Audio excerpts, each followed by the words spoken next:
as my question, I have 4 subnets 10.1.4.0 to 10.1.7.0, and we are going to summarize this route.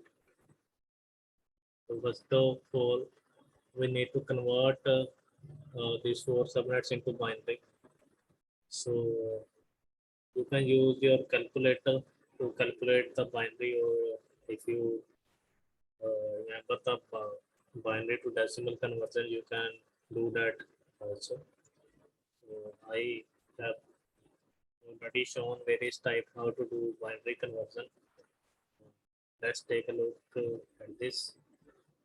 So here 128 will be 0, 64 will be 0, 32 will be 0, 16 will be 0, and 8 will be 1, and 4 will be 0, and 2 will be 1 and 0. So this is for 10, and 1 for simply 1 we know that 3,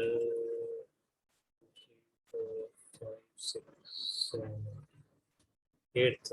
The first octet is 1, and for 4 binary we can simply 128, 0, 64, 32, 16, 8, 2,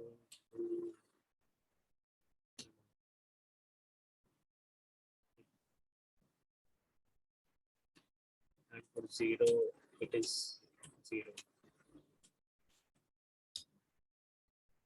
So now we need to do the binary of 5.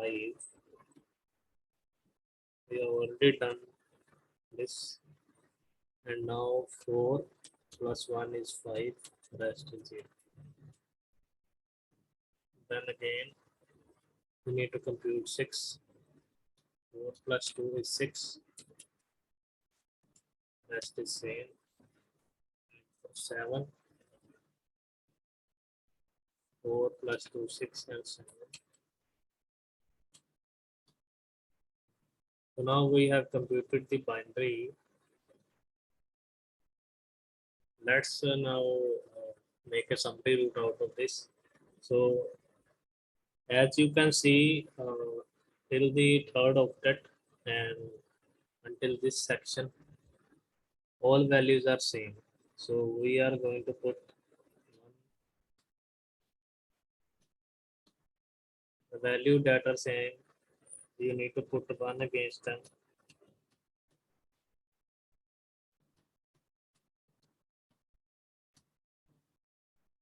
And where the values are not same, the last second octet and the last 2 digits are not same, we're going to put 0, and this will be the 0. Okay. So now what it has become we 10.1.4.0/22. You can write it like this: 10.1.4.0, 250 by 250 by 250 by 252. So this is the summary route, but we have only computed its left hand side. We have not proved that there are 4 subnets. So this is only LHS. We need to prove LHS is equal to RHS, and for this we already know that we have a /22, and if you want to prove that LHS is equal to RHS, you need to go you need to think about the next classful subnet, that is we have 22, and the next classful subnet is 24. So what you will do, 24 minus 22 is equal to 2. So we have 2 raised to power x. It means 2 into 2 is equal to 4 networks. So that is what we have: 10.1.4.5.6.7. So hence this route summarization has been. Thanks for watching.